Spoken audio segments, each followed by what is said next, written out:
अब इसके बाद एक बड़ा ही सुंदर विषय आया है। वो विषय योग वशिष्ठ में जिस तरह से दिया है उसको थोड़ा हटके बताता हूँ, क्योंकि उसके ऊपर बाद में भी कभी चर्चा होगी।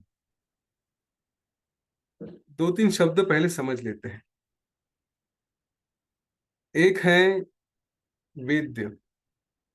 वेद्य मतलब जो जानने जैसा है, संस्कृत में है वेद्य। उससे है शब्द वेदन। जैसे ये बोतल है, ये जानने जैसी है ना, क्या है कैसी है वगैरह, ये बोतल जानने जैसी, सो इसके लिए इसको वेद्य कहा जाता है। हाँ, ये जानने जैसी चीज है। जो इधर कुछ नहीं दिख रहा है तो वो जानने के लिए कुछ है ही नहीं। तो जो भी पदार्थ दिखते हैं उसके बारे में विचार होता है कि अरे ये क्या है, कैसे है। तो ये जो है उस पदार्थ को कहते हैं वेद्य है। अब उस पदार्थ के बारे में जो ज्ञान होता है उसको वेदन कहते हैं। यही बोतल, इसका रंग नीला है, इसके अंदर पानी है, वगैरह वगैरह। तो जो ज्ञान हो गया वो है वेदन। अब पदार्थ है या नहीं है, लेकिन उसका ज्ञान न होना, यह कैसे हो सकता है? उसके ऊपर श्री राम जी ने पूछा। अवेदनम वेदनस्य मुनीन्द्र क्रियते कथम, ना असतो विद्यते भावो ना भावो विद्यते सता। मतलब ये जो बोल रहे हैं आप कि ये सारे विषयों को भूल जाओ, हाँ, उसका ज्ञान ही नहीं होना चाहिए। ये मन की अवस्था होती है, वो जो मुक्ति की स्थिति में जो रहते हैं उनके लिए। कि जैसे गुलाब जाम देखा लेकिन उसका कोई ज्ञान नहीं हुआ। रास्ते से जा रहे हैं, कोई सुंदर सी देखी, उसका ज्ञान ही नहीं हुआ। हम कई बार रास्ते से जाते हैं, काफी लोग दिखते हैं, तो एक मिनट के बाद भी ध्यान में रहते क्या, सामने गए तो भी ध्यान में नहीं रहते, क्योंकि हम कहीं अपने विचारों में रहते, अपने आप में रहते। तो ये जो अवेदन है, हाँ, उसका ज्ञान नहीं होना, ये कैसे हो सकता है? तो क्योंकि जो असत वस्तु है वो हो नहीं सकती, और जो है वो, उसका अभाव नहीं हो सकता। मतलब जो नहीं है वो दिखाई नहीं देती, जो है वो तो दिखाई देगी, तो उसका तो है, मानना पड़ेगा कि ये है। और है के बाद तो उसका ज्ञान भी होगा। वशिष्ठ ऋषि ने उन्हीं को उसी वाक्य में उत्तर दिया। श्री राम जी ने पूछा था, ना असतो विद्यो भावो ना भावो, मतलब जो ना अभावो विद्यते सतः। वशिष्ठ ऋषि ने वही वाक्य कहा, ना असतो विद्यते भावो ना भावो विद्यते सतः, यदा तदेव सुकरम वेदना वेदनम स्वयं। श्री रामचंद्र जी, जब ये मान लिया गया है कि जो नहीं है उसकी उत्पत्ति नहीं हो सकती, और जो है उसका विनाश नहीं हो सकता, तो फिर वेदन को अवेदन बनाना ये अत्यंत सुलभ हो जाता है। अब इस दोनों ने जिस बात को कहा उसको थोड़ा समझते हैं। श्री राम जी ने कहा कि जो है, उसको नहीं है नहीं कह सकती, ये बोतल है। तो इसको नहीं है, और इसका इसलिए इसका वेदन नहीं होगा, ये समझेंगे नहीं, इसके बारे में कुछ विचार नहीं होगा, ऐसा नहीं हो सकता। जो नहीं है वो तो नहीं है। तो वशिष्ठ ऋषि ने भी कहा कि जो नहीं है वो नहीं है। तुम जो इस बोतल को समझ रहे हो है, मेरे दृष्टि से तो ये असत्य है ना।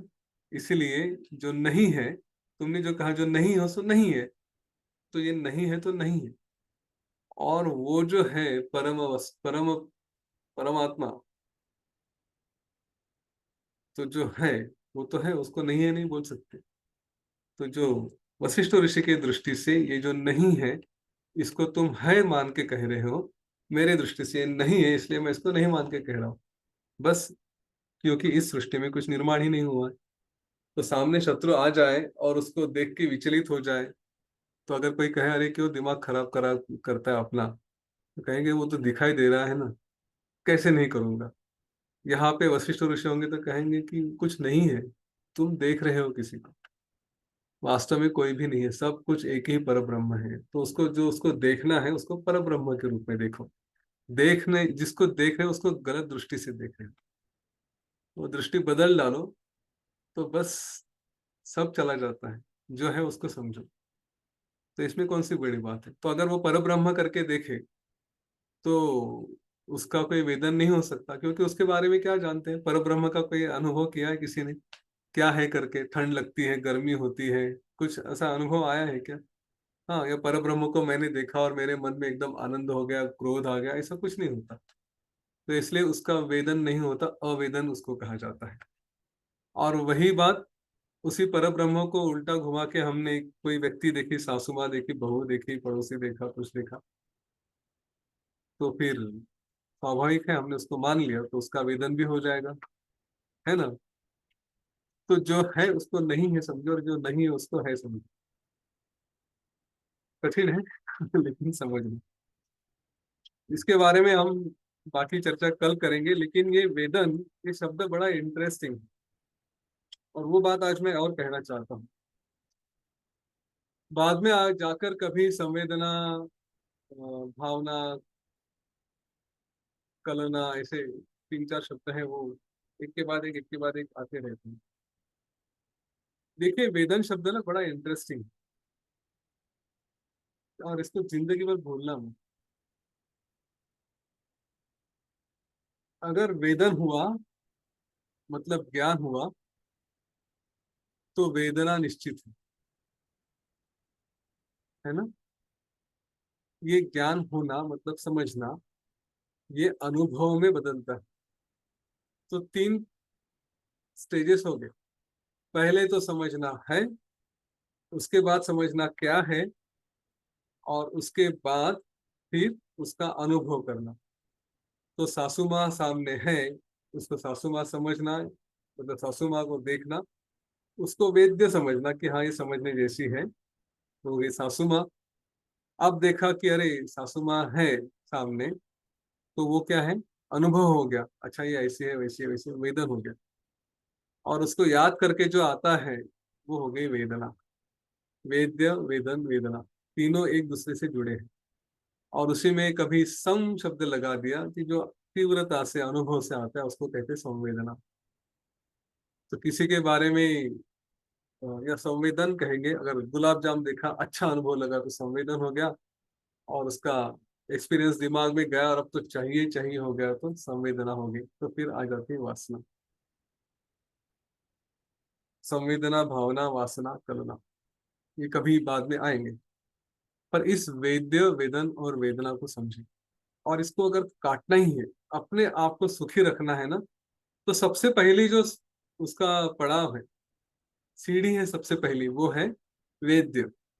तो सामने वाले को, सासू माँ को आप वेद्य में सासू माँ ना देखते, पर ब्रह्म देखे, तो बराबर सब उसके बाद का वेदन भी कुछ नहीं रहेगा। क्या है, कुछ नहीं है, तो कुछ नहीं है तो कोई वेदना भी नहीं रहेगी। चाय को भी ऐसे ही समझे। चाय मिली क्या, नहीं मिली क्या, चाय सामने आती है, नहीं आती, अच्छा जो आता है उसके बारे में बात करते, जो नहीं आता उसके बारे में भी वही बात करें। चाय, अच्छा वो तो वेद्य है ही नहीं, वो तो परमात्मा है। फिर क्या, मेरे अंदर ही चाय है, कितनी चाय, कितने जन्मों तक कितनी चाय पी पता नहीं, बस मुंह के अंदर ही उसका स्वाद ले ले, हाँ यही चाय है, जो भी स्वाद आता है उसी को चाय समझे, अपनी स्पेशल चाय। कितना आसान है ना अपने मन को घुमाना। बस हम ना थोड़ा वो हिंदी मूवीज देख देख के, मैं कितने दुख में हूँ और मुझे कितना दुख में रहना है, आनंद की तरफ जाने का शौक ही नहीं। कुछ भी हो जाए बस मैं रोते रहूंगा, दुखी रहूंगा, इसी में अभिमान रखते हैं लोग। जीवन का उद्देश्य नहीं समझते। भाई आनंद में रहने के लिए जन्म लिया है, तो आनंद में रहो ना। तो इसका मंत्र तो आज मिल गया, वेद्य क्या है समझो। उसके बाद फिर अपने आप वेदन चला जाएगा, अवेदन हो जाएगा। अवेदन हो गया तो वेदना आने का संभव ही नहीं है। हम तो वेदनाओं से डरते हैं ना, वेदनाओं से दूर रहना है हमें, है ना। तो बस बचे। हाँ।